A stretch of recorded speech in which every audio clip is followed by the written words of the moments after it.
October 26th, 2020. I was going to say June. Good wishing summer was beginning, right? Welcome back to the Dojo Live recap show, where we try to recap last week's shows inside of 10 minutes. 10 minutes, just 10 minutes. So we had 3 shows. First of all, I want to welcome my co-host, Kim Lantis. Hi, Kim. Welcome back. Yes, Julia, thanks. All right, here we go. So we had 3 shows. The first one was titled Multilingual Meetings and the Future Work with Fardad Zabetian of KUDO. We talked about their awesome translation to platform where you can have multi-stream video and everyone, no matter where they are in the world, can receive the translation in their own language, which is really cool. And then we talked about idea to SaaS, leading brand evolution as a female entrepreneur with Herrmann and Kimberly Sullivan of Herrmann International. Interesting conversation there. And then, of course, the final conversation, not the least conversation, was learning from failure with Lucas Ward of Kin Insurance. So I lean toward the last show that we had, learning from failure, because it's something that's near and dear to me, something I talk about a great deal, even in my own personal podcast, about how we can grow and learn and look at failure as just nothing more than a proven successful way that something didn't work. So it's just another opportunity to grow and learn, and the importance of not staying so attached and fixed in your way of doing things that actually causes organizations to be very rigid. And really enjoyed listening to him and hearing from him, especially about the kind of culture that they've created, which encourages employees to take risks, to learn and grow, and to, basically push the envelope. You're not really growing until you fail, because you're pushing yourself beyond your capacity, and in doing so, expand your capacity. So great show. If those of you didn't see it, go check it out. I think the quote of Lucas that was early on in his show, and I really liked it a lot, was, if you're not comfortable failing, are you trusting yourself? Because that's what matters, right? Do you trust yourself to deal with things? And I think that's a really good question. Yeah, and you got to just get comfortable with the idea that failing is just natural form of life. Life eventually comes to an end. So you could say that life fails. It ends in a failure, right? So we got to get used to this idea that you're going to try things, they're not going to work out, you're going to fail, and you're going to learn from it. So great show. I encourage people to look at that, especially in the context of building a business. A lot of great lessons, a lot of great wisdom that he shared with those who paid attention. Those who didn't listen, check it out. Okay, what else came up for you? What other show of the 3 stood out for you, Kim?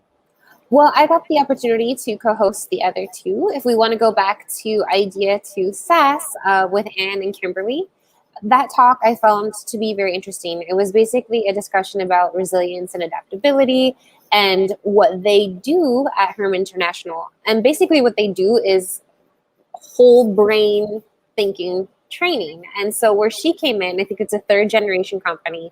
And what they're doing now is taking her father's brain dominance instrument and making it digital, right? So these trainings and things used to happen more in person, and now this is, World Wide Web.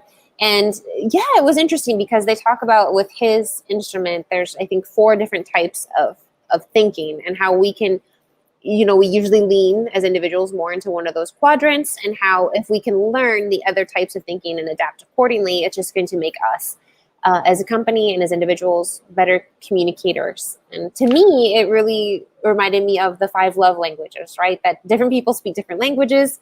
And if we can learn how to adapt to that, we're all going to be better for it. So tapping into the analytical thinkers, the sequential thinkers, interpersonal thinkers, imaginative thinkers. What kind of thinker are you, Tulio?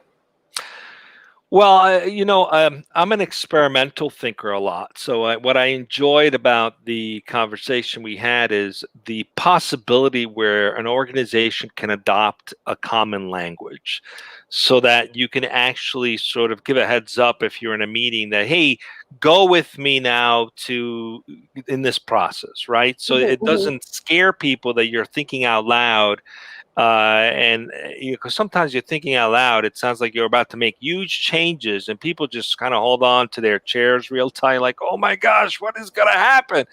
And they don't realize that some of us just think that way. We process thoughts out loud, so it's like experimental thinking. And so just having a common language to be able to tell another individual, and looking at your app, for example, for some, in a group meeting where you say, okay, there's 10 people that are not, experimental thinker fans, right? So I got to give them a heads up that this is what's happening now, so that they don't freak out, for me just doing what I do. So Right. I like this idea of developing a common language through their app, through their technology, so that organizations can communicate to each other and not create conflict that is otherwise just misunderstandings that take place just because people communicate differently, just like the love language you mentioned. Then we talked to Fardad Zabetian of KUDO, and I thought what they created was very, very timely. Clearly, the pandemic has worked to their favor in terms of adoption and growth. But I also really like the idea that they went out to create a model where, there are no second-class citizens in an organization.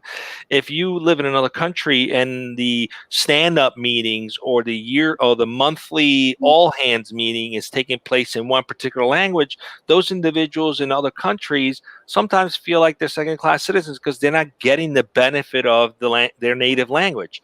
So they're providing a vehicle now to do translation services. So essentially, I think they have something like, I forget, thousands of different people available to do on-demand translation, so that you're watching this video, you could see it in your local language, Spanish, Chinese, whatever.